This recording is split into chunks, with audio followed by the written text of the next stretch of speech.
November 24, 1997 Wrestling Observer Newsletter. Montreal Screwjob Part 2 in incredible detail.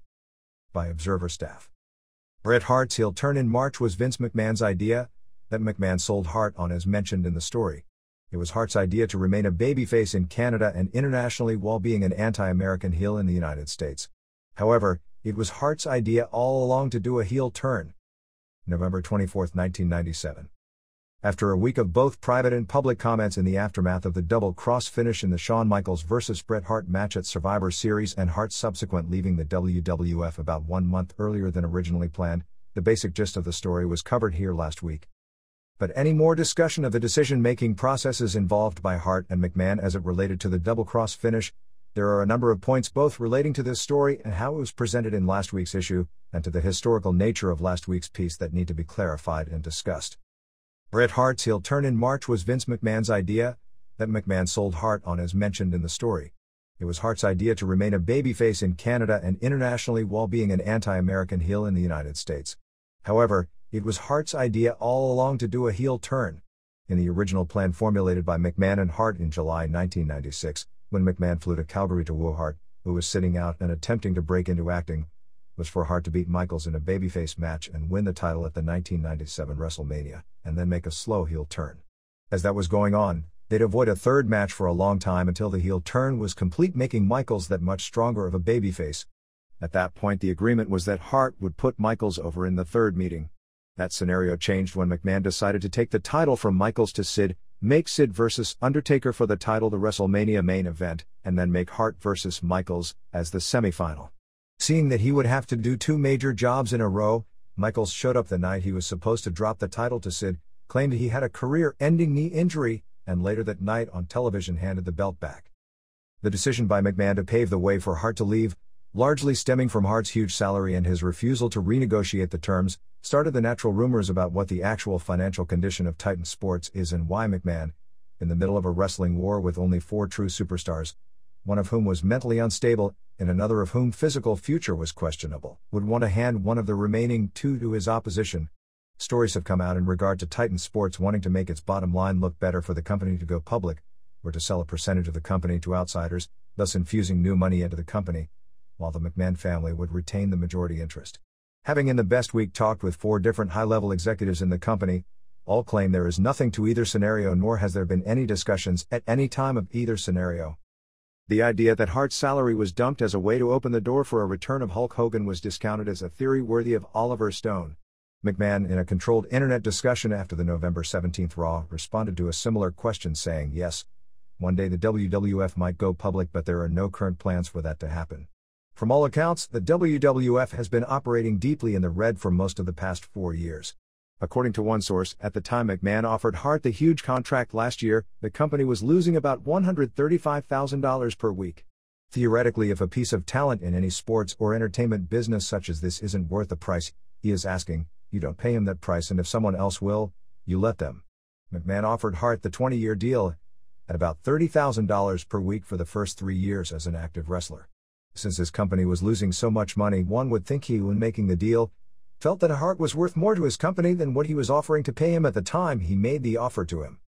The interesting thing about all this is that now, from all accounts, Titan Sports has turned the financial corner and is operating in the black.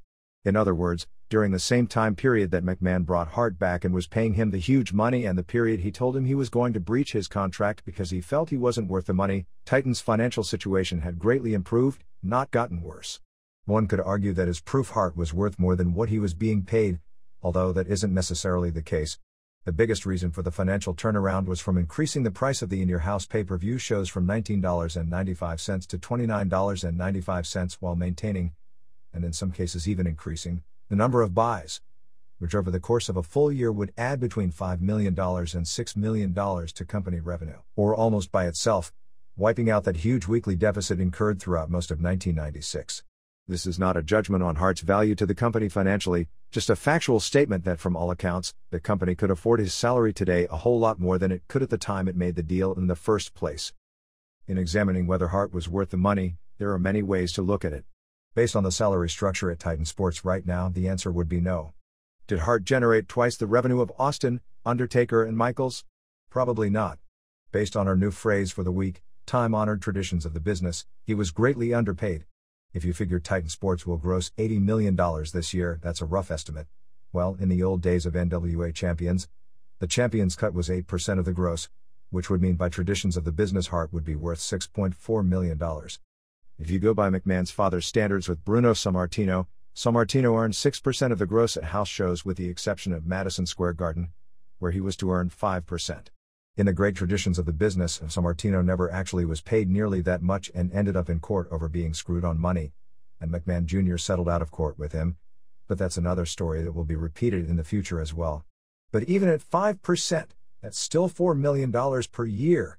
If you argue with all the front office personnel that they didn't have in the past, overhead, travel expenses, etc., and that the champion doesn't stand alone above the competition as the NWA champs or Sammartino did in their day, even at 2%, which would always be considered a real bad payoff for a main eventer in the past, you are still talking about more money than Hart was earning. If you determine what somebody is worth as to be what his value is on the open market, how one values what a home being sold is worth in a free enterprise economy, then that figure was already established as the $2.8 million per year by WCW making the offer. But all those hypotheticals mean nothing. The fact is he had a contract and the company is now operating in the black. They were not under any duress financially to remove the contract from the books at this point in time, even if the company would like to claim otherwise. They wanted to remove him, or his contract, for other reasons. The contract did cause a salary structure argument internally, because no doubt people like Undertaker, Austin, and Michaels, realizing what Hart was making, might feel in comparison they were underpaid and have a valid argument. One of the reasons Michaels himself wanted out earlier this year was because McMahon wouldn't pay him what Hart made, and what his buddies in Atlanta were making and what he felt his position in the business today was worth. I can understand a few months back Titan wanting to restructure Hart's deal because the company wasn't doing well at the time and his salary was huge. But right now things had started to change and the problems now from an economic position make far less sense. One Titan official said that McMahon knew ultimately that either Hart or Michaels would have to go, perhaps even that Michaels demanded it as a condition for him to return after he walked out over the fight. When Hart returned from his knee injury, they felt his career was on its downslide and maybe he wasn't the same performer in given the decision. Hart was 40, Michaels was 32 and Michaels was costing half as much money and not a threat to the salary structure in regards to the other headliners pointing at his salary and thinking they were underpaid, and that Hart had 19 years left to be paid, and maybe only one good year left in the ring. Supposedly Hart himself had told other officials he thought he only had about 200 good matches left in his career, which may also have precipitated the decision in that direction. Michaels in the Charleston Post and Courier before the pay-per-view stated, "The world should know this is not Bret Hart leaving. This is Vince McMahon asking him to leave. For me, it's only a good day in that people who are really somewhat intelligent will see who is really the guy behind the scenes who is causing Vince McMahon trouble. Vince asked him to leave, but he allowed him to take care of things here, and I think that says a lot for Vince McMahon. He simply didn't feel Bret was giving what he was getting." Exactly what was offered Hart financially in regard to renegotiations is contradictory depending upon the source. Jim Ross on the WWF hotline claimed the WWF wanted to lessen his huge weekly guarantee, but increase the money he would earn from pay-per-view events so that he would actually wind up earning basically the same amount of money per year, just that it would come in lump sums after Titan would get the cash flow influx from a pay-per-view rather than every week when Titan's cash flow was from house shows, or far less money coming in on those weeks. Hart's claim is that they wanted to cut his weekly salary more than in half, but were going to make it up by increasing his salary in the latter 17 years of his contract when he was to earn far less since at that point he'd be retired from the ring. Another source said they wanted to spread the big money aspect of the contract over 5 years instead of 3, thus cutting the weekly salary from $30,000 to $20,000 per week but extending it 2 more years. Probably more than one of these scenarios and possibly all were discussed at one time or another. Hart and his financial advisors turned that down, not wanting to risk getting screwed, another of pro wrestling's time-honored traditions, after he was no longer an active performer and had no leverage anywhere. McMahon on television portrayed Hart as not being worth what they were paying him and wanting to get rid of him for that reason, a story that contradicts the other versions. McMahon on the November 17 Raw, without actually using the words, tried to imply that Hart was unprofessional because he had refused to drop the title in the ring. The wording McMahon used is that Hart failed to honor a time-honored tradition of the business. You do jobs on the way out of a territory. For those with memories longer than 2 or 3 years, the realization is that any discussion of McMahon and time-honored traditions of the wrestling industry is worthy of not a chapter, but an entire book. The only true time-honored tradition of this business is that everyone in power lies and manipulates to get people to do things that are often against their best interest, where top talent with leverage agrees to do jobs, then holds up promoters at the last minute to squeeze money or promises out on that end. And then everyone pretends to like each other, and that's not a digression from the actual issue. Indeed, one could argue the core of the wrestling industry more than anything else was epitomized by this double-crossing on a finish that everyone involved had supposedly agreed upon. How many jobs did Hulk Hogan, Junkyard Dog, Jesse Ventura and all the rest do on the way out when they were leaving their territories in 1983-84? 0. They cut interviews for one promotion and showed up the next day with the WWF, with the promoter lucky if he got a telegram of resignation after the fact. Just as people like Lex Luger, Curt Hennig and Rick Rude, when they got the leverage, couldn't wait to screw Vince McMahon, so did the wrestlers of the past feel about people like Vern Gagne and Bill Watts. But the reality is, Bret Hart got a finish changed on a television match to Hunter Hearst Helmsley from a pin to a count out, refused to do a job in a six-man tag in Toronto and instead had his brother-in-law Jim Neidhart do it. Never refused to do a job in Detroit in the six-man, although did refuse to put Michaels over for the title at that show as McMahon suggested as a compromise so Hart could lose the title to Michaels but not on Canadian soil before November 10. To add to the problems, the front office believed he had also refused to do a job in the six-man in Detroit. In reality, he was never asked because the agents running the show didn't convey the plans made at a booking meeting 2 days earlier to him to avoid heat from him after he turned it down in Toronto. But then to avoid heat from the office, claimed he had once again been asked and refused, which unjustly intensified the heat between McMahon and Hart, going into Montreal the next day. During the November 2 conversation between Hart and McMahon where he agreed to put anyone over as long as it was after November 13, unlike what was reported here last week, anyone at that point did not include Michaels but did include basically everyone else, and he even mentioned Steve Lombardi since he had a match scheduled against him on the November 15 Madison Square Garden show. However, on November 5, he finally agreed to put Michaels over as long as it occurred after November 13 and thus not in Canada. McMahon's portrayal to the fans, to the wrestlers, and to his own front office that Hart refused to drop the title in the ring has been vehemently denied by Hart and is also contradicted completely in documentation from Hart's legal representatives to McMahon sent the day before the show. But it is true that Hart, all along, refused to do the job for Michaels on that specific night. It is also true that McMahon agreed to several different finishes for that match that didn't involve a title switch during the week, would change them, and in the end on the last day supposedly everyone was on the same page with a finish, the same finish that was discussed at the production meeting the night before. This is not to justify the position of Bret Hart at all, because these are two items unrelated to Bret Hart, but related to Vince McMahon, and also to Shawn Michaels.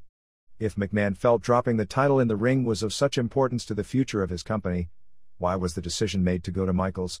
No questioning his talent at all and not taking seriously his asshole television personality as anything more than a contrived work. Let's even for the sake of the argument throw out that he won't work full-time anymore and thus for house show business wouldn't be as valuable as a champion as a wrestler on the road every night. He refused to drop not only the WWF title in the ring earlier this year, which many in the company point directly to killing the buy rate at WrestleMania, but several other titles on numerous different occasions since 1993. One of which he had legitimate medical reasons for and 3 other times because he simply walked out while holding a belt, whether it be a WWF belt, an IC belt or a tag team title belt.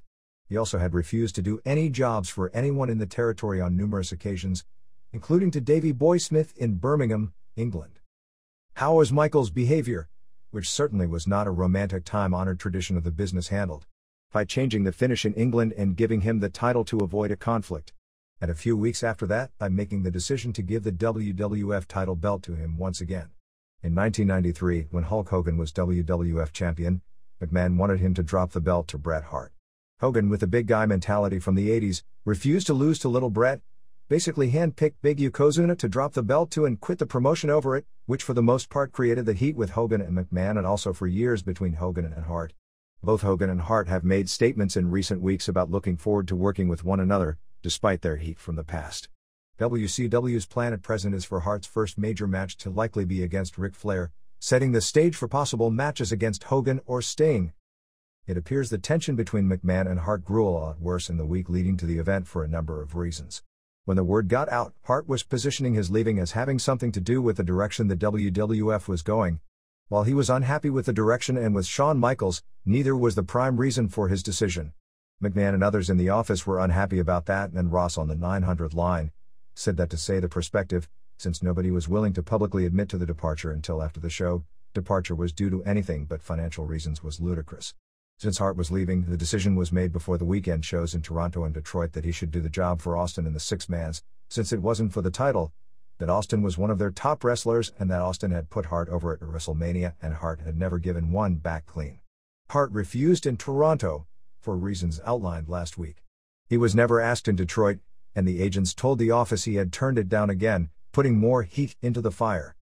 Bret Hart did not so much ask Earl Hebner to referee the match as much as know in advance that Hebner would be the referee when they had their conversation in Detroit the night before the show.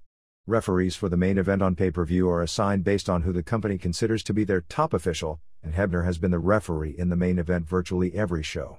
If Hebner wasn't the referee, it would have been a tip-off to Hart that something fishy was going down and he wouldn't have allowed himself to be put into a compromising position.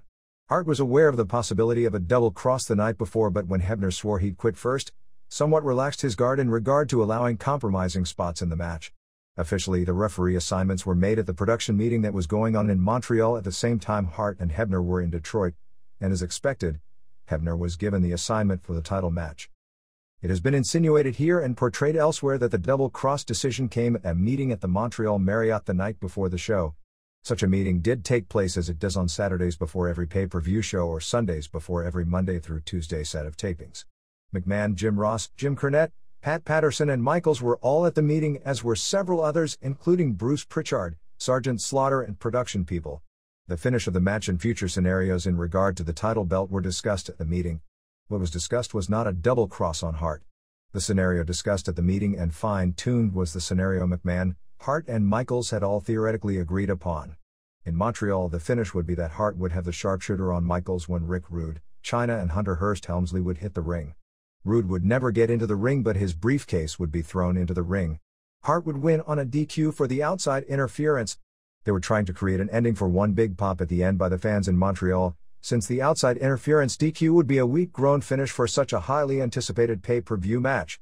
They appeared to have settled on Hart getting the briefcase in a struggle, and knocking out Chyna, who had yet to sell anything big in the WWF up to that point, and were debating the pros and cons of that finish.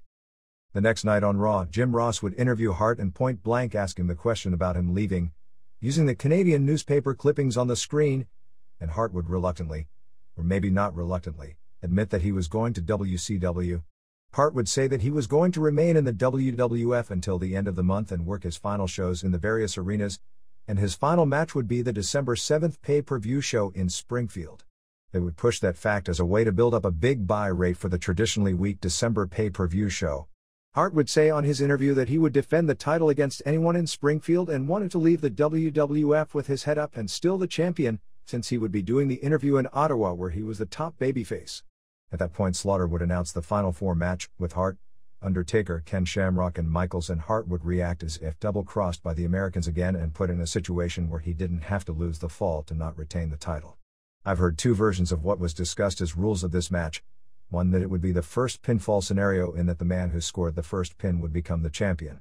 The other is the final survivor, as with the Final Four match earlier this year on a pay-per-view, after eliminations going over the top rope, would be the winner.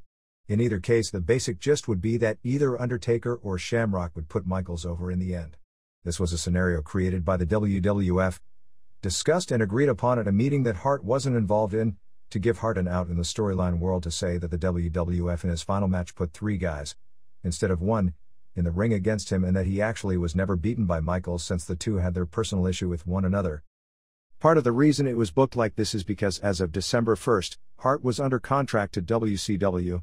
For Hart to work in Springfield and Portland, Maine, Eric Bischoff had to okay the scenarios, and he had agreed to allow that basic scenario to take place, which actually is where the story gets even more interesting. Hart would then do the interview in Portland, where he'd apologize to the American fans, thank the organization for 14 great years. Actually, Hart started with the WWF in late 1984, so it's really 13, but everyone has been using the number 14 for so long I guess it'll always be 14, and leave on a high note. Supposedly as of that point, McMahon wasn't even considering the double cross and nothing of the sort was brought up at that meeting. That does leave 2 questions. Why did McMahon decide not to announce the show, as that decision was definitely discussed at the meeting, and why did Ross go on the hotline and hint that the match could be Hart's final match in the World Wrestling Federation? By all accounts, everything else was just fuel for a fire that would explode just 6 hours later when Hart arrived in Montreal at about 4 p.m. after coming in from Detroit. Hart and McMahon had the discussion.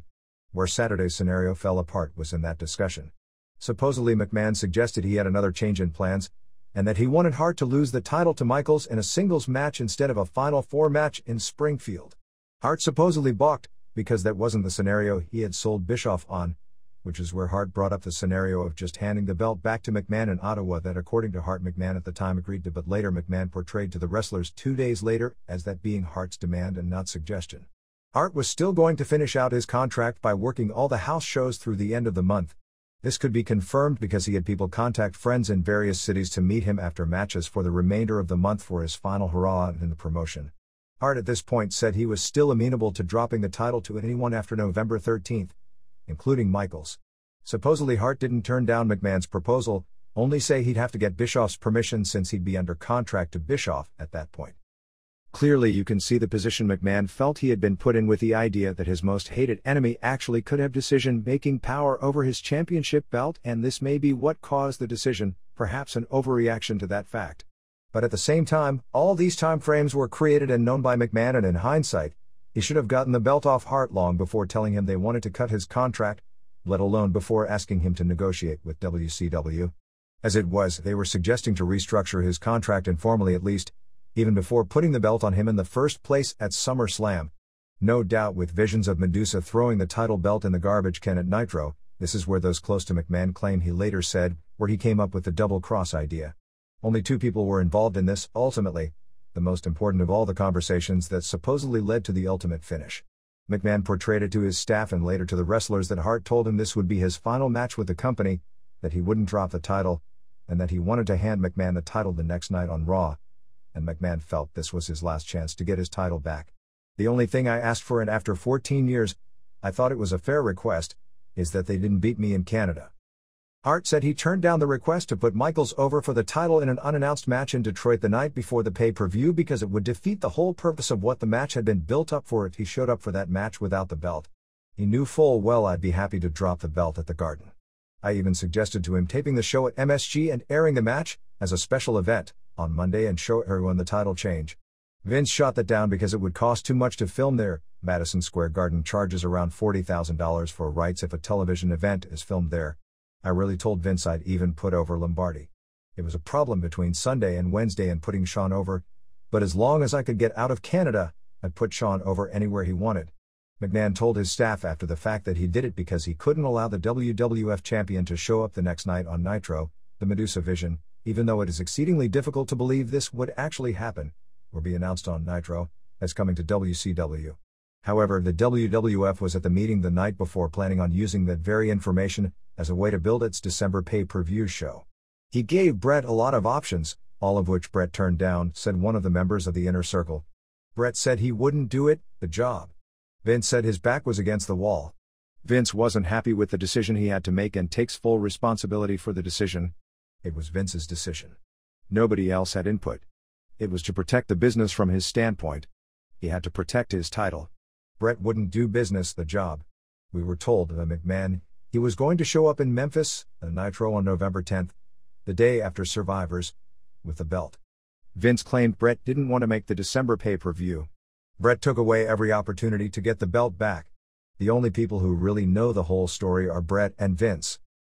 Yet another person close to the situation said that McMahon really didn't believe Hart would be on Nitro but was more worried since he'd agreed that afternoon to allow Hart to relinquish the belt on Nitro in Ottawa, and afterwards was worried about what Hart would say in his last interview about why he was leaving, given what he had said in the newspaper and on the TSN television show over the previous week and since it was broadcasting live TV, or talk in positive terms about where he was going.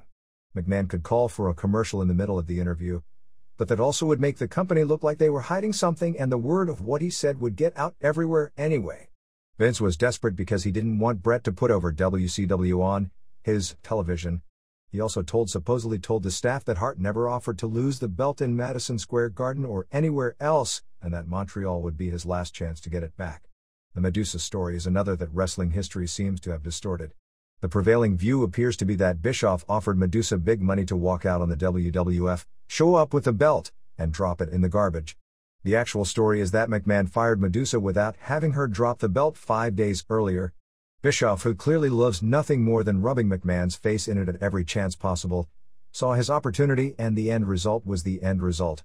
This is not to say Medusa was right, or McMahon was wrong. In hindsight, once again, he should have gotten his belt back if it meant so much, and if the belt is just a prop, then everyone in the industry on both sides certainly overreacted to the Medusa incident, just that since the Medusa story was brought up by so many people, including high-ranking WWF officials, in the days following the double cross, the actual story needed to be clarified. I guess for curiosity and historical reasons, people want to know how many were involved in the double cross. It is in the WWF's best interest to keep the number low, because all those involved will be viewed warily by the wrestlers, and the already low trust level in a business that to be successful has to be built around trust, would be even worse when any of those parties are involved. The circle admitted to were McMahon, obviously, Gerald Briscoe, Hebner, and perhaps Michaels. Michaels has since told his friends in WCW, if his actions on Raw the next night didn't prove it, that he was involved in it, despite his reactions that night trying to prove to the world that he wasn't, I guess figuring that had he acted differently, Hart might have slugged him in the ring right at his moment of realization. Clearly more new. Pat Patterson was the one who suggested the spot. The guy who cued the music had to know, because Michaels' music played immediately and Hart was the one scheduled to go over. The production people in the truck had to know. They pulled away from Hart almost immediately once he spit at McMahon. If they didn't know, they should have assumed that was part of the angle and would have kept the camera on him and McMahon. They also had to know to abruptly end the television show, which actually ended 7 minutes, not 5, ahead of the theoretical schedule. We incorrectly reported last week that the ring announcer made the announcement of the title change immediately, as in fact, the show went off the air without such an announcement being made. Hebner did run faster than Donovan Bailey according to a ringside fan out of the ring and through the dressing room into the awaiting car, but did not fly home, nor as reported did he miss both Raw tapings. One could assume the double cross had a backup plan when you think about the spot Patterson offered in the match. If Hart had reversed the sharpshooter before Hebner and Vince could get the bell rung, Hebner still would have been able to fast count him from the superkick, which he probably should have done because at that point the finish wouldn't have come off to the public as smelling so bad. We've talked with 4 eyewitnesses to the fight. 2 had similar stories, basically exactly how it was reported on last week. Clearly, Hart threw one punch. It hit McMahon's left temple and not his jaw. McMahon went down and on television on November 17 claimed to 1 week later still have blurred vision, and suffered a concussion from the punch and had a nasty black eye most of the week, which on television was somewhat covered up by makeup. The other had very different stories, saying there was no fight, just a punch. That McMahon was never helped out, but walked out on his own power, although McMahon definitely did suffer an ankle injury after the punch that wasn't as a result of Hart but in his either leaving, or being helped out and someone stepping on it. One even confirmed the story McMahon had on television, and that 2 days later he tried to get across to the wrestlers, basically that McMahon let him punch him, and as he portrayed to the wrestlers, he was taking the punch for all the boys since Hart wouldn't do the right thing on the way out, and he had to make the right thing happen for the boys and the future of the company. There have been denials that Shane McMahon ever jumped on Hart, or that Davey Boy Smith ever jumped on Shane McMahon, and that neither was involved at all. On November 13, Smith's attorney faxed a letter to McMahon saying that he had injured his knee in breaking up the fight and might need surgery. One eyewitness maintained there was no fight, only one punch, and Smith was never involved to have gotten hurt. For whatever reason, and I guess this involves the machismo nature of the business, because the fight was an unfortunate after effect of the double cross, but that people on the WWF side, and even McMahon himself, are trying to give people the impression that had it been a fair fight, whatever that constitutes, that McMahon would have won, and or that Hart backed down after the altercation from Shane McMahon and not vice versa, almost as if somehow the end result of the fight was more of a figurative instead of a literal black eye on Vince McMahon and the powers that be in the WWF, because he was the one with the concussion, than the double cross. The weirdest part of McMahon's speech on Raw on November 17 was his broaching that subject, almost like a kid in a schoolyard who got decked and claiming it was a sucker punch, and maybe it was. 1 week later, after replaying it in his mind, decided that really he could kick the other guy's butt. It really shouldn't matter. Clearly when it comes to the fight, both men were in the wrong. McMahon to precipitate the situation after what happened and not walk away from trouble when he had good reason to expect it would happen. Hart because he threw the first and only punch, even though he had warned McMahon earlier that he would. Yes, it made Bret Hart a cult hero to the wrestlers, and the next night McMahon's former employees in WCW were all smiles, not just in the ring. It was described as the climactic moment from the movie One Flew Over the Cuckoo's Nest when Nurse Ratched finally got it, and that somewhere in Pittsburgh, Bruno Sammartino was going to have a big smile on his face. Hart wasn't apologetic about it, and McMahon on television described him as crowing about it. Many wrestlers, who in their dreams would have liked to have done it, were celebratory. It was the right thing to do in the fantasy wrestling world, where the babyface gets screwed for so long that he finally decks the heel that screwed him.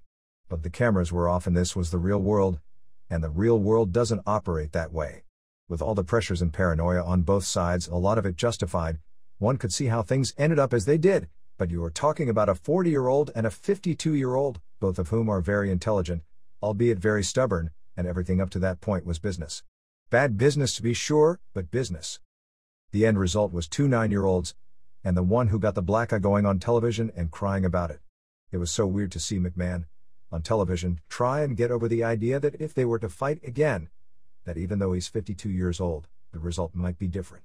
Whether he believes it to be true, or because he's trying to somehow save face with the boys as a kid on the schoolyard is in the same situation, or it even is true makes an issue of professional differences turn into nothing more than my daddy can beat up your daddy on the kindergarten playground.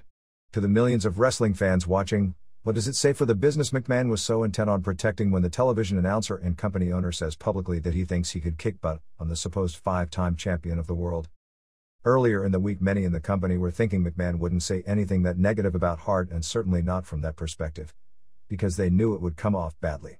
Let alone focus on the fight in that vein, because even though most fans know pro wrestling has worked, they like in their own imaginations to believe that the wrestlers, particularly the main event wrestlers, really are tough guys, whether true or not, and not violating that is another of pro wrestling's time-honored traditions.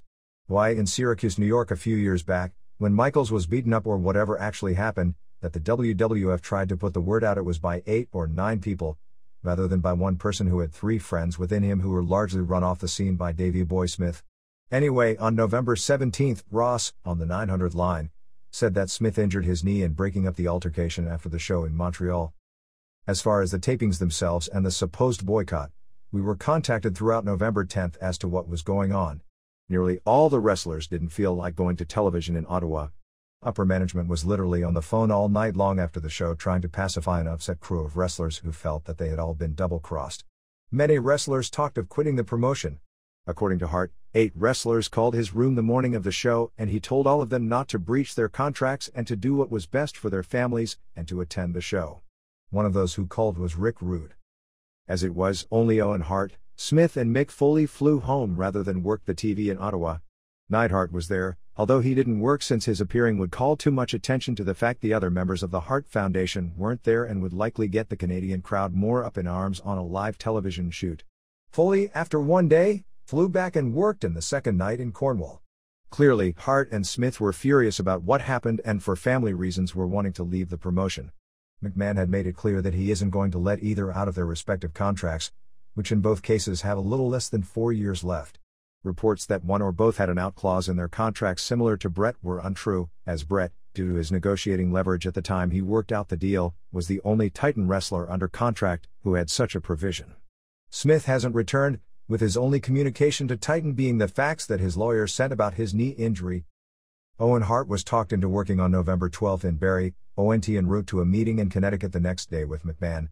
Hart wanted some sort of an apology, and as McMahon later showed on Raw a few days later, he has in his own mind worked out that all the problems were Bret's fault, and wouldn't do so. Hart left the meeting and went home, and was removed from all of his house show bookings. McMahon and Owen had a second meeting on November 16, again not reaching a satisfactory ending. The Titan position on the matter is that Hart is taking an hiatus to work everything out due to the family situation. Others portray it as Owen being given a deadline, either December 1st or January 1st depending on the source, to return to work, but he has until that time off to work everything out since the company realizes that he is in a bad position, and that in no way is he at fault. The bottom line is that both Owen Hart and Smith have families and can't work anywhere else, and whether they would like to leave or not, ultimately they don't seem to have much of a choice. Yet another scenario to convince Bret to do the job in Montreal was proposed on November 5. In this one, proposed by Neidhart, Bret would have Michaels beaten in the middle. The Hart Foundation would come out and attack Bret and put Michaels on top, leading to the title change.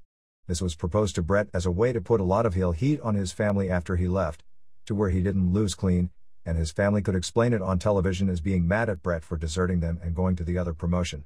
Rednecks that one saying, "I'm not dragging my family through that crap again." McMahon addressed the wrestlers in a meeting on November 11 in Cornwall. His storyline was that it was Bret who changed his mind on an agreed-upon finish on Sunday, and wasn't willing to do anything but hand over the title belt on Raw when he announced he was leaving the WWF. McMahon tried to portray Hart as someone who actually believed he really was a legend in Canada to make fun of his not doing the job in that country. He brought up the idea of if Hart didn't do the job, that it would be a break in the historical legacy of the belt, forgetting that the belt's historical legacy already had a break earlier this year when Michaels handed it to McMahon rather than put over Sid. McMahon claimed to have taken the punch for all the boys. It's unclear exactly who believed what depending upon who one listens to. It appeared even after the speech that most wrestlers poked holes through the explanation and most realized that Hart was never unwilling to do a job before leaving the company, as it was portrayed, but some also bought McMahon's story. The Bob Backlund vs. Iron Sheik finish on December 26, 1983 at Madison Square Garden was not a double cross even though many throughout the years have claimed it to be, although most put no credence in that story. The question as to whether it was or wasn't was resurrected after the Hart-Michaels finish. It was a finish negotiated to where Backlund could save face and claim never to have legitimately lost the title, but that they could get the title to Hulk Hogan, who had been promised it to jump from the American Wrestling Alliance a few days earlier. The Wendy Richter vs. Fabulous Moolah finish was a double cross exactly as described last week. The 1933 Jim Londos vs. Joe Savoldi finish was actually a pinfall, where Londos was under the ropes but the referee in Chicago, who was bought off before the match by rival promoters in New York wanting to discredit Londos as a world champion, counted to 3 anyway. Before Savoldi went to New York to unify the title with their champion, Jim Browning, he first did a job for Strangler Lewis. The reason for that was if any state athletic commission ordered a match between Londos and Savoldi to settle the controversy from Chicago, the belief was Londos, who was considered a very good legitimate wrestler, would win a legitimate match between the two of them easily. So Lewis, who was one of the toughest wrestlers in history, was put in the Savoldi position, and there was little question that Lewis was out of Londos' league. Londos in that era had a long history of avoiding Lewis since Lewis would never put him over and was a threat to shoot and embarrass him if they were ever to wrestle. A generation later, the situation with Buddy Rogers, one of the biggest drawing cards of his era and the first truly great worker in the business, and Lou Thez, the perennial champion, was somewhat like Hart and Michaels in that Thez would never put Rogers over for personal reasons, and Rogers would never have a good match with Thez when Thez went over, and would only work to make the match good if they did a DQ or time limit draw finish. Although McMahon would like to portray things differently and maybe old-timers would as well, there are numerous historical precedents for what happened here. And one more note is significant in that story. Finally, in 1935, Lewis Camp and Londos Camp made peace and a match was arranged, advertised as the last shooting match in history, and you thought using insider terms was something that had just come up this year, between the two biggest superstars of the era, who hadn't worked together in years, probably because by that point Lewis realized his heyday was over, and it was time to make the last big payday. It worked met because everyone knew they hated each other and wouldn't work together, and maybe more than any other match would be the historical precedent for all the New Japan matches like Muto Takada. The show drew 35,000 fans and $95,000, both at that point in time all-time records for wrestling. It was not a shoot, and Londos went over. The U.S. attendance record stood until Rogers vs. Pat O'Connor in 1961, and the gate record stood until Thez vs. Baron Leone in 1952. So the battle lines were drawn for the next Monday Night Ratings war. WWF had been promoting Why Bret Why? A candid interview with Vince McMahon, plus promising McMahon would discuss this situation further after the show on AOL. Bischoff beat him to the punch with an even bigger coup. In the Nitro Open out came the newest NWO member, Rick Rude, who 24 hours earlier, and since Raw was a taped show, 1 hour later, still sporting a beard he had shaved off to further embarrass McMahon, was a member of Degeneration X. Before getting into storyline matters, Rude stated that Shawn Michaels never beat Bret Hart. Vince McMahon told the referee to ring the bell and rob Bret Hart of the title. Rude, in the truest time-honored traditions of the business, a day or two after debuting with the WWF on August 4th in Atlantic City and appearing without signing a contract, called Bischoff up and the two opened dialogue. Whether they agreed at that point and held it off for the opportune moment, or whether Rude, one of the very few WWF television personalities to have not signed a contract, contacted Bischoff again this past week, figuring the timing wouldn't ever be so perfect for his leverage, is unknown. He was among the group really upset with how McMahon handled things, although it would probably be incorrect to describe this as anything more than a monetary deal that had been in some form in the works for 3 months. By midweek the two had struck an agreement to appear on Nitro before McMahon could give his speech, but still had to work out the legal issues with Turner because Rude had sued the company after his career-ending injury in 1994. Rude was in the room when the fight happened, Hart said. He didn't know what was going on in regards to the finish, and was waiting to hit the ring for the planned finish. I got the impression that he, like a lot of people, had problems with the ethical side. I knew he had a problem. He called me Monday and asked me if I thought he should go to TV. I told him, like everyone else who called, to go. One thing can be said. Even though this wasn't an angle, it was more successful than any the WWF has run in a long time. According to WWF sources, the Survivor Series is projected to do 250,000 buys, which would be in 0.89 buy rate, the best the company would have done since the Hart-Michaels match at the 1996 WrestleMania. Other U.S. sources weren't as positive in their projections, as Request and Viewers' Choice early returns projected in 0.55 buy rate, which would be absolutely miserable if true. The difference could be Canada, which would be really scary for the WWF if that was the case. A buy rate through the roof in Canada, where the stories of Hart leaving made mainstream press the entire last week, and where the national angle and Michaels picking his nose with the flag should have fueled the patriotic fervor, which would be logically expected, could explain the difference. Most WWF pay-per-view events usually do better in Canada than the US, even without an angle geared toward the Canadian market, as this match clearly was, and one of the reasons for the big drop in UFC buy rates was when they lost Canada. McMahon's interview did strong quarter-hour ratings, although the end result was the typical Nitro win. Nitro did a 4.11 rating, 4.33 first hour, 3.94 seconds hour, and 6.18 share. Raw did a 3.15 rating, 2.95 first hour, 3.15 seconds hour, and 4.89 share. McMahon's first interview segment went head-to-head with Guerrero vs. Malenko, with WCW holding a 3.5 to 3.4 edge. His second interview segment went unopposed and drew a 3.5 rating. McMahon was unapologetic, some would say almost vindictive in spots, but also probably was persuasive on the surface to some who only half understood. One has to think his cryptic remarks about Bret refusing to do the job came off as out of place as the Melanie Pillman interview, which also drew great ratings for a quarter hour, about Bryan being a loving husband to fans who follow the storylines and watch his 2 hours of weekly escapist entertainment, and saw him supposedly sleeping with Marlena the week before. Some would say I screwed Bret Hart. The referee didn't screw Bret Hart. Shawn Michaels didn't screw Bret Hart. I believe Bret Hart screwed Bret Hart. Later he went on to say there is a time-honored tradition in this business that if someone is leaving, they show the proper respect for the organization and its superstars. Bret didn't want to honor the tradition.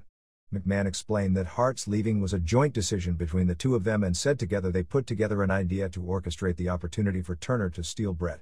He said that he felt Hart's salary was too high and that Hart felt he'd lost his spot to Michaels. He claimed Hart had signed a 3-year contract at $3 million per year for 125 dates per year. McMahon said that he is still contemplating legal action against Hart for the punch, saying it's up to how Hart reacts, apparently meant as a scare tactic for Hart not to knock McMahon publicly. I have no sympathy for Bret whatsoever. No sympathy for a guy not doing the right thing for the business and the fans that made him. Bret made a selfish decision and he has to live with it for the rest of his life. McMahon came back later in the show and said wrestling was a strange business and he'd take Bret Hart back in the future, but he'd have to apologize and know if there was a problem in the future, he wouldn't let Hart throw another punch at him, describing the punch as him giving Hart a free shot. Bret sold out, but it's okay that Bret sold out. I helped Bret sell out. It's not a big deal because I helped him do it. He claimed Hart loses credibility every time he says he didn't make the decision for the money. I regret I was forced into making the decision. I regret Bret didn't do the right thing. I regret that his fans are upset. I regret that his family had to endure his tirade. I regret that my son had to witness this. It was the right decision for the fans and the superstars that remained here. I felt I had to do what I had to do. I'm unwavering from that point of view. Perhaps he's unwavering from his point of view. McMahon said that Bret had a chance to prove he was the best there was, the best there is, and the best there ever will be. It's just too damn bad that in the end Bret really wasn't the best there was, the best there is, and the best there ever will be. He had the opportunity to live up to that and he failed. McMahon after the show went on AOL, where he said almost nothing and from all accounts was shielded from all probing questions. He claimed the vast majority of WWF wrestlers supported his decision. From all accounts that isn't the case, although some did buy his explanation. Bret Hart, who actually didn't watch Raw because TSN preempted the show on November 17, but heard a tape on the phone, said he thought McMahon's arguments were pretty lame to anyone that knew the story and was actually disappointed in his comeback. Isn't there more of a time-honored tradition to tell the truth to your top stars? I don't know how anyone could expect me to apologize for what they did to me. Money was not a part of my decision. It was an afterthought of my decision. I'll always be thankful for the deal I got from WCW. But even on Saturday, November 1st, I never asked McMahon about how much money he would offer me. I asked him what ideas he had for me. In my mind, I didn't do it for the money. If it was for the money, I'd have left last year. This was all about legacy, retiring to be a company spokesman and leaving the organization with a lot of pride. In regard to a possible return, he said, I don't believe I could ever work with Vince McMahon, Jerry Briscoe or Pat Patterson again. I'm very stubborn when it comes to my pride. I don't think I can forget the finish. I put so much pride into my ring work. Returning would be like selling out my ethics to them. And finally, Hart was scheduled for a return appearance on November 19th on the TSN sports talk show off the record that he first appeared on November 7th. However, when McMahon got himself booked on the show on November 20th to do counter whatever Hart was going to say and do Canadian Damage Control, Hart cancelled. Hart scheduled an online chat for November 21st, and then wants to get on with his career, think about getting acquainted with the WCW product which he really doesn't know well, and leave this story for the history books. To the surprise of virtually nobody, World Championship Wrestling broke its all-time gate record once again on the first day tickets went on sale for the Hulk Hogan vs. Sting WCW title match headlining Starrcade 97 on December 28 at the new MCI Arena in Washington, D.C. First day sales on November 15 were 11,036 tickets for $389,910. All of the expensive tickets went almost immediately, leaving only $15 tickets remaining in the building, which at this point is being set up right now for an 18,975 seat capacity, although that number usually changes slightly once they set up the pay-per-view and open up more seating. As of the end of business on November 17, those numbers had increased to 12,501 tickets sold for $423,431. Since the show is still 6 weeks away, a sellout is a virtual lock and the gate is projected to be in the neighborhood of $537,000, which would be the largest live wrestling gate ever in the United States by a company other than the World Wrestling Federation. The WCW all-time record will be set on November 24 in Detroit, which will be the company's first show ever to top $300,000. As of the end of business on November 17, the numbers for World War III were 13,882 tickets sold for $393,520, with 2,200 tickets left remaining. Up until the recent Halloween Havoc show on October 27, no WCW event had ever topped $250,000. The all-time record for Jim Crockett Promotions, the predecessor to the current WCW, was for Starrcade 86 at the Omni in Atlanta, headlined by Ric Flair vs. Nikita Koloff, which drew about $380,000, and the Starrcade at the Omni main event the previous year of Flair vs. Dusty Rhodes did nearly the same similar figure. The famous Ric Flair vs. Kerry Von Erich match at Texas Stadium in 1984 drew $402,000, while all of the $500,000 plus gates in North American history, of which there have been in the neighborhood of 15, were for major WWF events, mostly WrestleManias.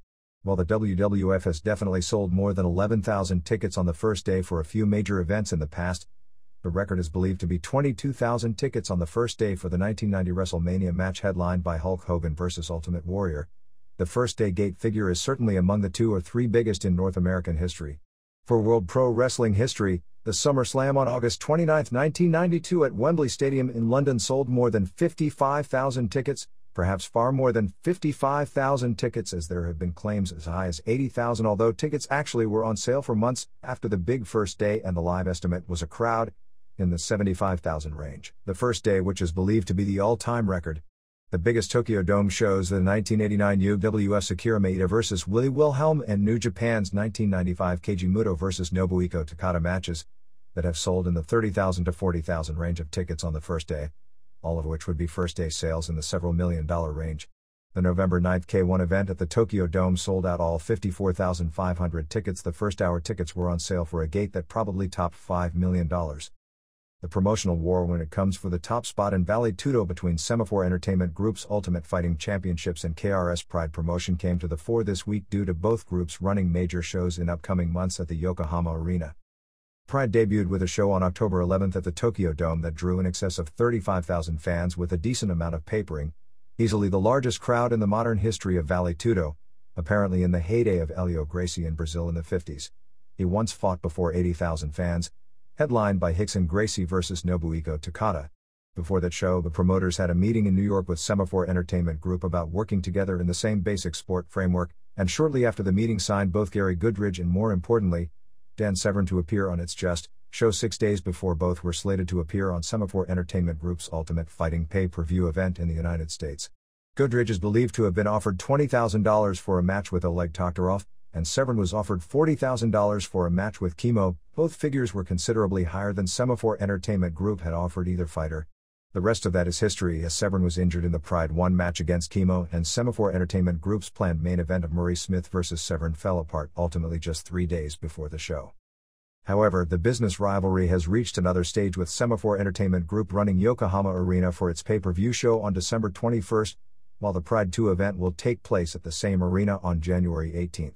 In addition, Semaphore Entertainment Group has tentative plans to run a second pay-per-view show from Japan in May after a March show likely in either Louisiana or Mississippi. The first legal step in the fight was the announcement on November 13 that Semaphore Entertainment Group Sports Corporation filed a summons and complaint in U.S. District Court in the Southern District of Manhattan seeking an injunction against Mark Kerr for breaching his exclusive contract with Semaphore Entertainment Group. Kerr had agreed, and according to some sources, already signed a document to appear at the Pride 2 event. Kerr had previously signed an exclusive contract with Semaphore Entertainment Group that forbid him from participating in mixed martial arts matches with any other promotion provided the matches would be televised. Pride 2 will be televised in Japan or occurred within 30 days before and after of an Semaphore Entertainment Group event. Pride takes place 28 days after Ultimate Japan.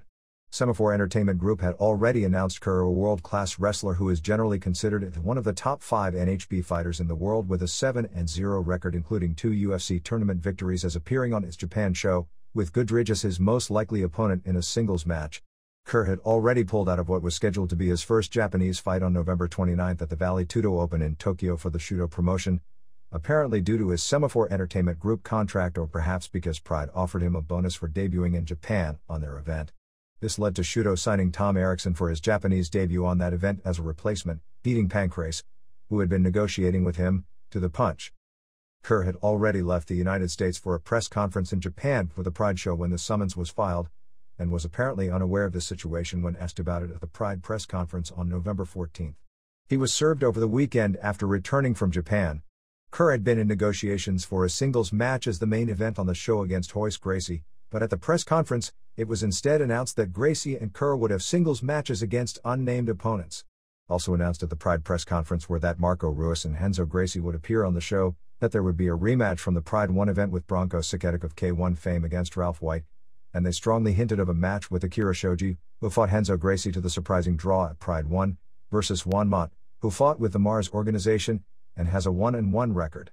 At the press conference, Pride announced that tickets to its second event would go on sale on December 7 with tickets at $850, $250, $170, $125, $85 and $60, which would be the highest pricing structure ever for an event of this type in Japan. Those close to the situation say that Kerr has told people that he absolutely won't be appearing on the Semaphore Entertainment Group show. Officials of Semaphore Entertainment Group say that while they can't force Kerr to work on their show, that they are going to make absolutely sure that he doesn't appear on the Pride show. Then comes the question as to the jurisdictional power of a decision in U.S. federal court over an issue that involves an American contract, but also a match in Japan. New Japan announced much of the card for its traditional major show of the year, the January 4th event at the Tokyo Dome, in a press conference on November 13. The lineup, which for the most part isn't all that interesting, continues to point to potential problems as far as the future of the organization being as bright as its recent past. The show itself, being that it is the retirement card for Riki Choshu, will probably sell out in advance, so the show in and of itself is almost a gimme. But the lineup coming off a Fukuoka Dome show that many were calling the weakest Dome show in New Japan history begs the question as to where the company will be going with its Dome shows in 1998. The matches announced were Koji Kanemoto vs Kendo Kashin, Shinjiro Otani defending the IWGP Junior Heavyweight title against Great Sasuke, Hiroyoshi Tenzan vs Yuji Nagata, Tatsumi Fujinami and Osamu Nishimura vs Satoshi Kojima and Manabu Nakanishi, Naoya Ogawa vs Don Frye in the retirement deal where Riki Choshu has 5 matches, facing Kazuyuki Fujita, Yutaka Yoshi, Tatsuhito Takaiwa, Takashi Iizuka, and Jushin Liger. Choshu will face each of them in one fall matches with very short, probably in the range of 3 or 5 minutes apiece, time limits. The appearance of Sasuke has political implications, as it shows New Japan and Michinoku Pro Wrestling, which had worked together in the past, but were on the political outs when Sasuke started working with the WWF, rival to WCW, which has a business relationship with New Japan, have opened up doing business once again. While Sasuke is no longer working with the WWF, he is still doing business with ECW, both working on their shows, and sending talent to their shows next year while his company goes on a hiatus. Nagata, who is currently working for WCW, will be working just this show in Japan before returning to WCW, as this is not signifying his full-time return. This isn't the same deal with Nishimura, who has been working for the CWA in Europe, and this probably does signify his return. There is a symbolic nature of Liger being Choshu's last opponent, as Liger, before starting his career as Keiichi Yamada in 1984, worked as a teenager while training as Choshu's ring attendant. No matches were announced for IWGP Heavyweight Champion Kensuke Sasaki, IWGP Tag Team Champions Keiji Muto and Masahiro Chono, nor Shinya Hashimoto.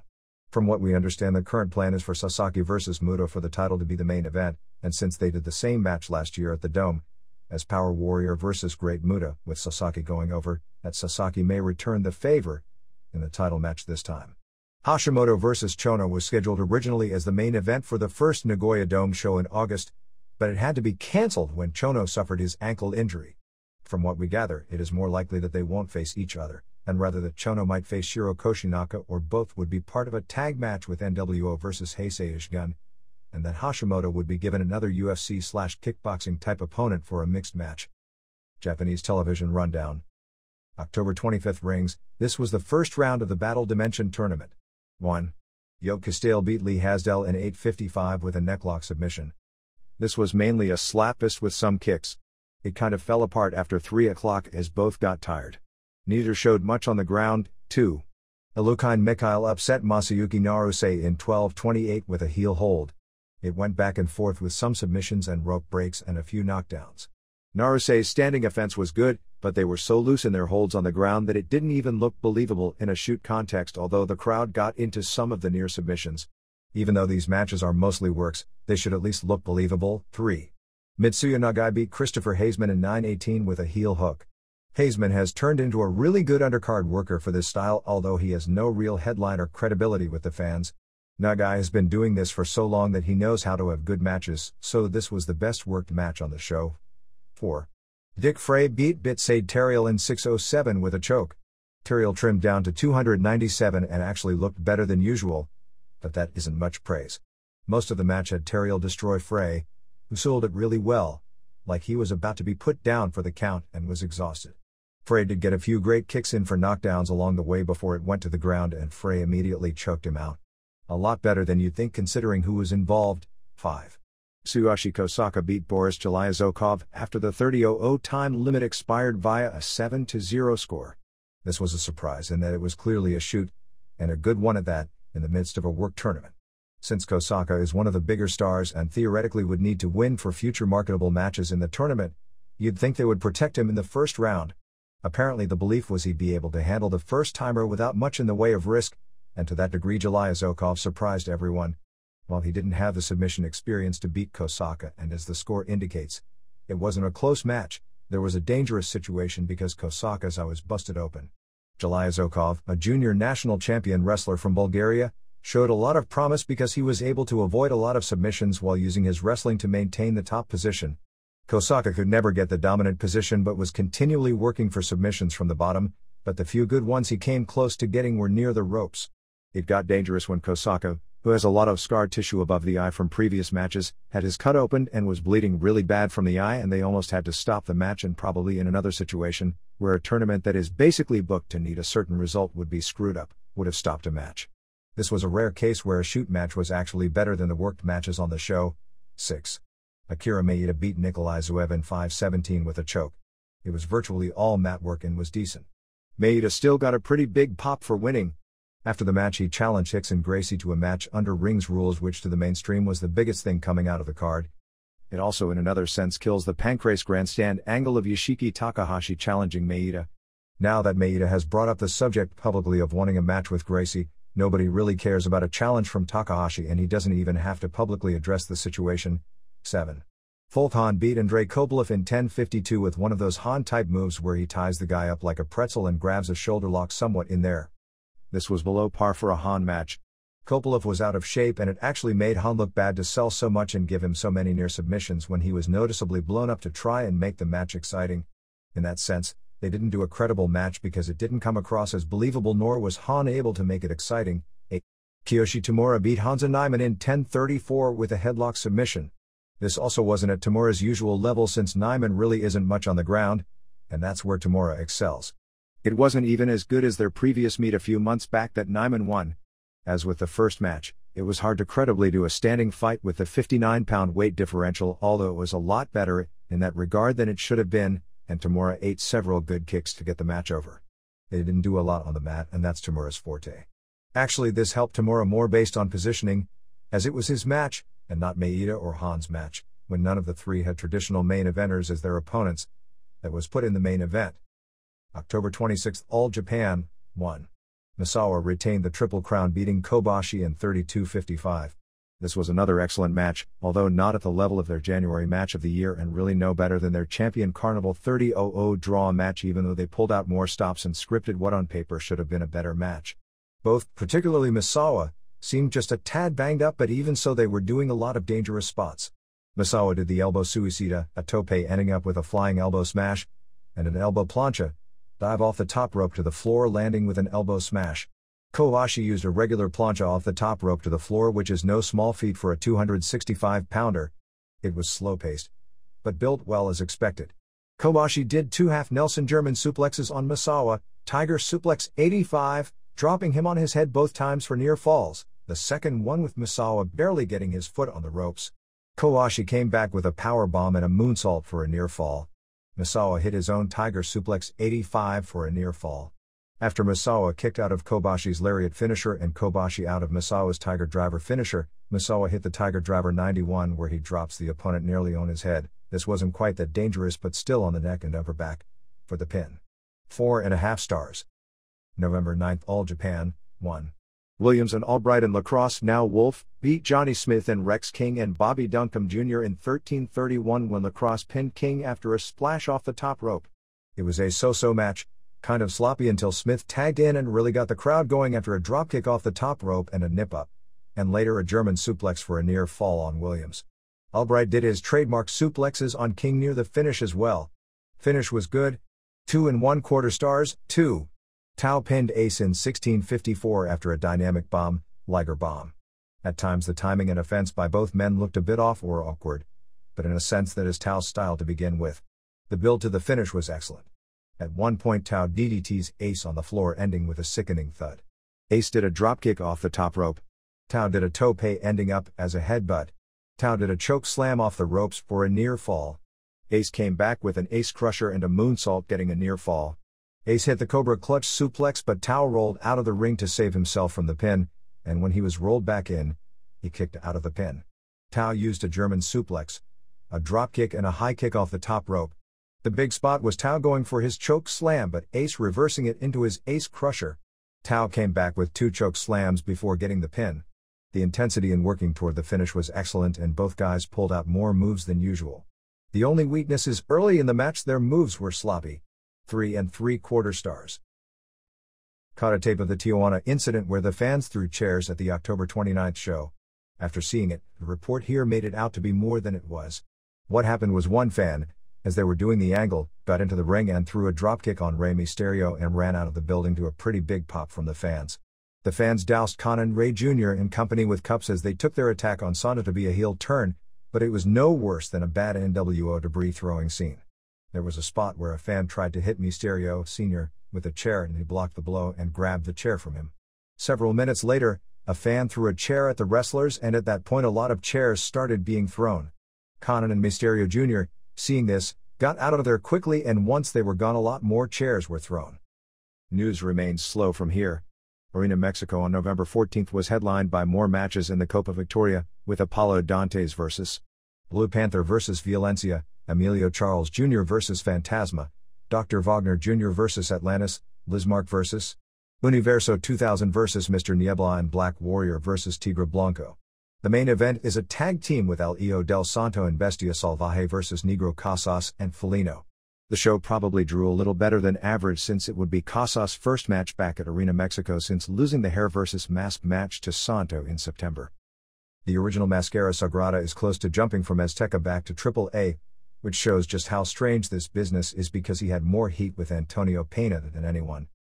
AAA's big show of the week was November 15th in Reynosa with Vampiro Canadiense and Mascara Sagrada, the AAA version, not the Azteca version, who is thinking of jumping back, and Heavy Metal vs Cibernetico and Cobarde and Abismo Negro, a cage match with Latin Lover and Sergio Romo Jr. vs Sangre Chicana and Sanguinario, and a lumberjack match with Blue Demon Jr. and Frisbee and Los Chivas Riadas I 2 vs Penas Psicosis, formerly Leon Negro and Maniaco and Penas Mosco. Original is in Azteca, and Penas Hysteria, original is in Azteca as Super Crazy. Azteca's big show of the week was November 14th with Sagrada and Tinieblas Jr. and Hector Garza and Tarzan Boy vs Black Magic and Los Villanos 3 and 4 and V, Super Astro and Zorro and Super Colo and Pantera vs Jerry Estrada and Silver King and El Texano and Dandy Salcero and Torero vs Ultimo Guerrero and Ultime Rebelde with no referee and the Flying Extravaganza with Venom Black and Mr. Aguila and Oro Jr. and Sky vs Mosco and Super Crazy and Halloween and Jurassico. New Japan. The tag team tournament tour begins on November 18th. Aside from the announcement of the Tokyo Dome lineup, the only real news was a strange worked shoot interview that Masahiro Chono did in the November 12th Tokyo Sports. In the interview, Chono said that All Japan's tag team tournament has a long history and is a stronger tournament than the New Japan tournament. No doubt that's true most years and this year more than most because the New Japan tournament is so lackluster, but it's hard to believe a New Japan wrestler would say that publicly even though the NWO gimmick is to shoot. I somehow can't imagine Kevin Nash going on Nitro and saying how Shawn Michaels' match at the last pay-per-view show blew away Hulk Hogan's even though it's a point nobody would argue about. He said All Japan had stronger teams, that New Japan has some great businessmen in the front office and great wrestlers, but said that some of the decision makers in the front office are foolish. October 25th TV show did a 2.6 rating. Other Japan notes. 2 new women promotions that had been rumored to be ready to begin made their official announcements this past week. Kyoko Inoue announced that her new promotion, no name given, would debut on January 9th at Korakuen Hall and that Inoue would have Atsuko Mita, Mima Shimoda, Yuka Shina, Yoshiko Tamura, Misai Genki, Saya Endo, and Tiny Mouse, all former AJW wrestlers who left when they weren't getting paid. In addition, Asia Kong and Hiroshi Rasiogawa, the latter a longtime publicist and booker for AJW before leaving when the money ran out, announced they would be starting up in February a promotion called Urgent. Former AJW wrestler Saki Hasegawa will work in the front office, while Kong will be the president and the booker. The only names announced for this group as wrestlers were former AJW wrestlers Mariko Yoshida, Ri Tamada, and Yumi Fukawa.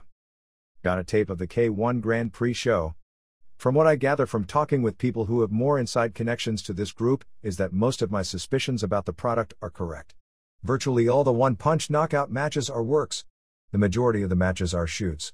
There are works done in which both fighters know ahead of time they are going to do a one-punch knockout or a short match. There are other longer fights that aren't what one would call works but more fixed, in which only the loser knows ahead of time that he's going to lose and his job is to go down for the first believable blow, but the match itself has the winner actually trying to win, so it's a real fight. On the K1, the Francisco Filio first round match against Sam Greco appeared to be a work, and even Filio, who apparently isn't in on it, seems embarrassed when Greco goes down and doesn't even celebrate the win. The other 15 seconds match, which was Andy Hug beating Masaki Sadake, looks worked when viewing it live, but the kick Hug threw at the finish was one of the most devastating kicks you'll ever see when watching it in slow-mo on the replay. The semis and finals appeared to be complete shoots with nothing looking suspicious in the least, and Ernesto Hust's victory appeared totally deserved. It didn't appear that any of the fighters after the first round weren't trying their bet to win. Actually, aside from Greco, none of the fighters appeared to be out there to do a job. It was a really good show, one of the promotion's best shows to date, but I get into K1 more for how they market their fighters to the public and their shows as a promotion, as there is always something to learn about promoting when studying a company that can sell 50,000 tickets to a show in 1 hour. It's also a very major league looking atmosphere as a show itself, and the ticket sales and television rating for the show speak for itself as to the mainstream popularity this group enjoys. Pancrase ran on November 16th in Kobe before a sellout 3,500. In the main event, Champion Yuki Kondo beat Yoshiki Takahashi in 7:27 with a shoulder lock submission, while Masakatsu Funaki beat Jason Godzi in 7:12 with an ankle lock submission. The rest of the card all ended up going the time limit with either points or judges' decisions determining the outcome. The two top matches set up the December 20th main event for Yokohama, with Kondo defending the title against Funaki. We are getting more and more reports of this group's popularity and finances being down, and that some of the foreigners are being paid as little as $1,000 for fights. Boss Rudin, who was supposed to return next month, said that he would be out of action for the next 5 months due to a number of serious injuries. JWP is running a show on December 6 at Yokohama Bunka Gym, with the theme being interpromotional matches, with JWP vs LLPW headlined by JWP's Dynamite Kansai and Kanako Matoya facing LLPW's Mizuki Endo and Shinobu Kandori, plus JWP's champion, Hikari Fukuoka, faces LLPW's Yasha Kurenai. The two groups are working closely together, right as JWP's Kansai and Cuddy Suzuki team with LLPW's Harley Saito against LLPW's Kandori and Rumi Kazama, and JWP's Mayumi Ozaki in the main event on LLPW's next big show on December 5 in Kawasaki.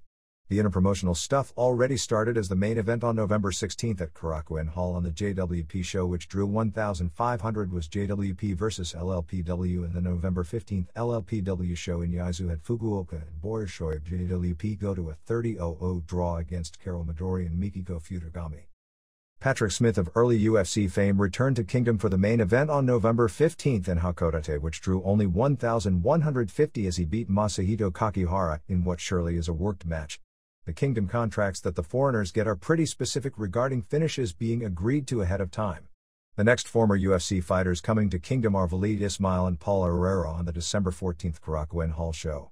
Ismail with a 5-1 record in Vale Tudo, with his loss coming against Pancrace's Yoshiki Takahashi, a former Brazilian Jiu-Jitsu world champion who once beat Renzo Gracie under sport rules. He'll face Hiromitsu Kanehara in what some think will be a shoot match, since Ismail is from the Carlson Gracie school, as his fighters have yet to participate in worked matches. Herrera is a buddy of Tank Abbott, who is 0-1 in UFC and holds the dubious distinction of being involved on the wrong end of one of the fastest and most brutal knockouts in UFC history against Gary Goodridge. Will face Kazushi Sakuraba. Hideki Hasaka in FMW is now wrestling as the imposter Great Nita, basically doing a gimmick similar to NWO Sting in New Japan. War is doing a single elimination tournament starting November 18 and continuing through January to crown its first Japanese heavyweight champion, with the winner getting Rikidozan's original Japanese heavyweight title belt from the 50s. The 7-man tournament features Koki Kitahara, Arashi Nobutaka Araya, Nobukazu Hirai, Yoshiaki Fujiwara, the only independent on the show, Genichiro Tenryu, and Koji Kiao. Add Big Japan to the list of financially plagued offices, as the business constricts in Japan. They canceled their tour from November 29 to December 3, but announced that its next show would be on January 2 at Korakuen Hall. EVA from December 6 to December 9 will have Tommy Dreamer, Doug Gilbert, Leatherface and Freddy Krueger on tour. What's interesting about that is that in the past, the masked Krueger has been Gilbert.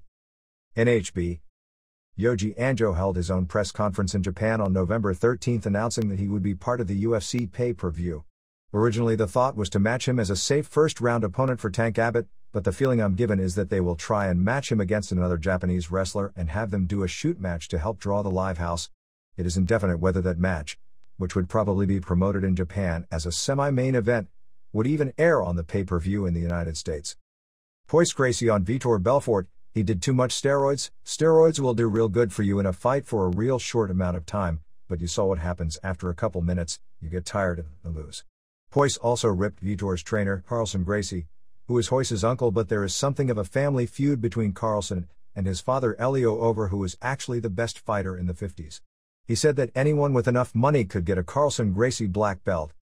Time Warner sent out a Q&A to people who had contacted them about UFC's not airing.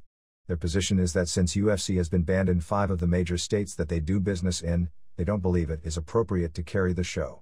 When the question about ECW is brought up, since it hasn't been banned officially by any state, the response is, "We believe the entire category of extreme fighting events promotes violence for its own sake, so we have decided not to provide any of these events." So after all this time, they still have ECW and EFC confused. In regard to the new rules, they say that if those 5 states that ban UFC rescind their ban, then they will reconsider their position. When the question of allowing boxing and porno movies but not UFC, the answer is, despite the recent regrettable biting incident, Boxing is a sport that has been sanctioned for decades at the amateur, Olympic, and professional levels. Programming with sexual content is regulated by the federal government. Neither is true for extreme fighting, so it is up to us to choose how to deal with these events. When asked why Time Warner won't carry UFC events in states where they aren't banned, the answer is the company believes its policy must be consistent across the country. So until these states end their bans, these events will not be carried anywhere. ECW. The only house show of the week was November 15th in Glasgow, Delaware, before a sellout of 1,500 at the high school gym. It was said to have been an average to below average show. How's this for a first? ECW champion Bam Bam Bigelow actually wrestled in the final match of the show, beating Shane Douglas. This may have been because he was arriving late since he worked in Muth's show in Hampstead, Maryland that same night, and since he had the later booking, his match on that show with King Kong Bundy was put on first. Sandman had his first match back since being out for several weeks, losing a short match to Rob Van Dam. He appeared to be in a lot of pain, but that also could have been because he took some shots earlier that afternoon in some sort of a boxer versus wrestler exhibition in Philadelphia, but still took a few crazy bumps. Francine was at the show in street clothes and on crutches from her fractured pelvis suffered last week and isn't expected back performing until the pay-per-view. With the pay-per-view on November 30th, don't be surprised to see an ECW presence on the November 24th Raw from Fayetteville, North Carolina. If it isn't there, it won't be because they didn't try. The only matches announced for December 4th in Revere, Massachusetts are a street fight with New Jack and John Kronus versus Dudley's and Sandman and Dreamer versus Sabu and Van Dam. December 5th in Waltham, Massachusetts for a television taping will have Sabu and Van Dam versus Sandman and Dreamer, Dudley's versus Axel Rotten and Balls Mahoney, and FBI versus New Jack and Kronus. The television this past week aired the Taz and Dreamer versus Sabu and Van Dam match from the ECW arena. There were a few nice moves, but overall it was pretty bad. It's clear that Dreamer should be taking time off due to his various injuries. He can somewhat hide how hurt he is by working these sloppy brawl matches, and in some circles people consider it gutsy or macho to be able to actually get in the ring and attempt to perform with all the injuries. With his position as a leader in the company, you can see his motivation, but it's clear his shoulder and Moreso his heel haven't recovered to where he's close to ready. But it was really sad watching the match, and even sadder considering the lessons this business should have taught everyone that nobody wants to accept or learn. A lot of people across wrestling really should try to heed lessons about letting their macho pride and headstrong determination get in the way of their common sense, because the end result of that isn't pretty. Basically a business and a public that will forget about you and not care and wait for the next trained monkey to go jumping through the hoops. The only other match that aired, and this was really just a few minutes of the finish, was Chris Chetty versus Justin Credible, which was decent. In the commentary, Joey Styles said that 5 years from now a match between these two will be headlining a national pay-per-view show. Maybe in 2002 you'll have the last laugh on that one, but people were laughing at that remark big time all weekend. Even with the push, at this point Credible comes across as just a prelim wrestler pointing at his crotch to try and get heat, and by doing so comes across as a minor league imitation of the big stars. His spinning tombstone piledriver finish is pretty cool, though. WCW. Nitro on November 17th in Cincinnati drew a sellout 13,877 fans, 12,988 paying $222,450, an all-time city record, plus another $94,827 in merchandise. The crowd was really hot, and overall it was a good show. In the dark match, Sean Morley from All Japan, Promo Azteca, and Puerto Rico got a try out beating John Paul. The show opened with an NWO interview where Rude was introduced. They reiterated Bret Hart would be coming to the NWO, and throughout the show had bumpers of WCW guys saying they were in disbelief at the idea Hart would join the NWO. They also announced Sting was injured in the attack the previous week. Ray Traylor did an interview and the entire NWO jumped him and spray painted him. Meng beat Glacier with the Tongan Death Grip in 256. After the match, Barbarian helped out and Ernest Miller tried to make the save. Meng put him in the move as well. This sets up an added match, we can't miss this one, of Glacier and Miller versus Faces of Fear at the pay-per-view on November 23rd. Alex Wright beat Steve McMichael in 257 via DQ and McMichael threw down the ref. At least it wasn't as horrible as their pay-per-view match. Rey Mysterio Jr. pinned Chris Jericho in 631 with an incredible finish. Mysterio Jr. jumped onto the top rope and springboard, reversing his position into the Hurricane Rana. They had one spot where they sort of lost it, but most of the match was tremendous. Bischoff and Larry Zbyszko argued and the entire NWO jumped Zbyszko, and Bischoff threw a lot of kicks at him and really left him laying. It was the same angle as before, but people were into it this time a lot more. A fan tried to hop the rail and Bischoff had to sidestep him at the last minute. Well, it's not like they aren't encouraging it. A second fan later in the show also tried to get involved. Diamond Dallas Page pinned Viano V after a diamond cutter in 3:22, then used the move on Viano 4 as well. One hell of a squash match with super heat. Eddie Guerrero retained the cruiserweight title going to a double knockout with Dean Malenko in 11:39 after both collapsed after a backwards superplex while both were standing on the top rope. An excellent match. Perry Saturn retained the TV title beating Scotty Riggs in 5:37. No heat but work was okay. Saturn's knee still seems really bad. Riggs did an awesome dive off the top over the guard rail onto Van Hammer, Scott Sickboy Vick, and Billy Kidman, which was the highlight of the match. Steiners were to wrestle Marcus Bagwell and Scott Norton. In reality, Norton's knee is blown out and he can't work. Apparently at the Fukuoka Dome, Satoshi Kojima stomped on it too hard and blew it out, and he's expected out of the ring 4 to 6 weeks. So the entire NWO jumped the Steiners in the aisle and spray-painted Scott. Lex Luger beat Kurt Hennig via DQ in 6:44 when Hennig hit Luger with the U.S. title belt. Hennig kept beating on Luger until the Giant made the save. Finally, Giant beat Scott Hall via DQ in 5:14 when the entire NWO made the save attacking Giant. Guerrero may have suffered a groin injury in the match. Hennig needed 5 stitches and got a chipped tooth in his November 10th match with Page. Penthouse Magazine is doing a story on Nitro. Besides Glacier and Miller vs. Meng and Barbarian, also added to November 23 Auburn Hills pay-per-view is Raven vs. Riggs, Bill Goldberg vs. McMichael and Steiners defending the tag titles against Steve Regal and David Taylor. Nash and Hall had tag belts made up for themselves doing the angle that they never lost them in the ring. The new Thursday TBS show is going to be called Thunder, but not Thursday Thunder, because once baseball season starts in April, it'll be moved to Wednesday. I think real life ends for all hardcore wrestling fans right around that point. WCW Saturday Night tapings on November 12 in Montgomery, Alabama drew a sellout 2,202 paying $27,050. They did a British angle with Regal and David Taylor versus Norman Smiley and Chris Adams. Randy Savage addressed the Hart-McMahon situation saying that McMahon is really on a roll of bad decisions. He brought up a match that no doubt his father told him where Buddy Rogers as booker and a ref conspired to double-cross Argentina Rocca, who had refused to do a job but that Rocca didn't react like Hart did. He ripped on Michaels, admitting he had the talent in the ring, but said that his acting job in regard to pretending he didn't know wasn't very good and said the belt he carries is now a joke and so is he.